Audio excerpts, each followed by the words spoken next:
আমাৰ প্ৰভু তথা উদ্ধাৰকৰ্তা যীশুখ্ৰীষ্টৰ সৰ্বশ্ৰেষ্ঠ অতুল্য নামত দৈনিক ৰুটি সোনকালে বিশেষ অভিনন্দন। আজি 18 আগষ্টৰ দিন দেওবাৰ 2024। আজি যি বিষয় আমি পাঠ কৰিম, যি বিষয় শিকিম, এয়া হ'ল আচৰিত কথাবোৰ চাবলৈ চকু মেলিলে। আহক আমি চাওঁ পবিত্ৰ শাস্ত্ৰৰ বিষয়ে কি আমি পাঠ কৰিম। গীতমালা 119 নম্বৰ 18 পদ আহক আমি পাঠ কৰোঁ। মোৰ চকু মুকলি কৰি দিয়া, যাতে মই তোমাৰ ব্যৱস্থাত আচৰিত বিষয়বোৰ দেখা পাওঁ। অন্ধ বাৰ্টিমিয়াছে চিঞৰি উঠিল, দাউদৰ পুত্ৰ মোক দয়া কৰা। তেওঁৰ সমগ্ৰ উদ্দেশ্য আছিল তেওঁৰ চকু মেলি দিয়া, যীচুক দেখা আৰু তেওঁক অনুসৰণ কৰা। প্ৰভুৱে আপোনাৰ চকু মেলাৰ আগতে তেওঁ আপোনাৰ হৃদয়ৰ গভীৰ উদ্দেশ্যবোৰ দেখে। গতিকে প্ৰভুক আপোনাৰ চকু মেলিবলৈ অনুৰোধ কৰক, যাতে আপুনি তেওঁক চাব পাৰে। এই পৃথিৱীত চকুৰ বিভিন্ন প্ৰকাৰ, মানুহৰ দুচকুও থাকিব পাৰে। ঈশ্বৰৰ ঈৰ্ষাৰ চকু নাই। ঈৰ্ষাৰ চকু লোকৰ থাকিব পাৰে। কিছুমানৰ মদ্যপানৰ বাবে চকু ৰঙা হয়, খঙৰ চকুও আছে, যিবোৰ তেওঁলোকৰ অগ্নিময় চাৱনিৰে জ্বলিব পাৰে। কিন্তু প্ৰভু যীশুখ্ৰীষ্টক চাবলৈ আমাক উজ্জ্বল মনৰ চকুৰ প্ৰয়োজন।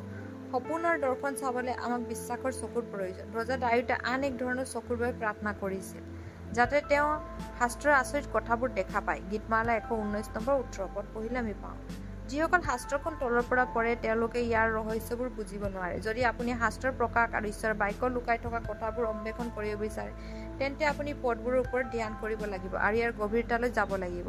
যদি আপুনি ঈশ্বৰৰ বাক্যৰ মাজলৈ যায়, পবিত্ৰ আত্মাৰ সহায়ত তেওঁ প্ৰতিটো বাক্যই উজ্জ্বল পোহৰত হ'ব, হীৰা খনিৰ পৰা অহা বহুমূলীয়া ৰত্নৰ দৰে। তোমাৰ হৃদয়ৰ চকু, মনৰ চকু আৰু বুজাৰ চকু মুকলি হওক। সেইদিনা পৌলে কোৱা কথাবোৰ শুনিবলৈ প্ৰভুৱে তাৰ হৃদয় মুকলি কৰিলে। পাচনি কৰ্ম 16-14 পদ।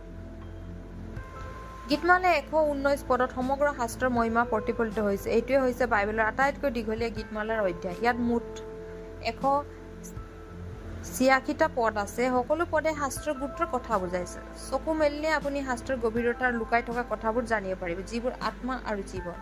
বহুতে বাইবেল পণ্ডিতে এই গীতমালা ইজৰা নামৰ এজন লিখকে লিখা হ'ব পাৰে বুলি মত প্ৰকাশ কৰিছে, আৰু তেওঁলোকৰ যুক্তিৰ তলৰ পদটোৰ ওপৰত ভিত্তি কৰি হৈছে, য'ত কোৱা হৈছে ইজৰা 7-10 পদ। ইজৰা জিহুৱাৰ বিধান পুস্তকৰ আজ্ঞাবোৰ অধ্যয়ন আৰু পালন কৰিবলৈ, বিধান প্ৰণালীৰ আজ্ঞাবোৰ শিকিবলৈ নিজৰ মন স্থিৰ কৰিলে।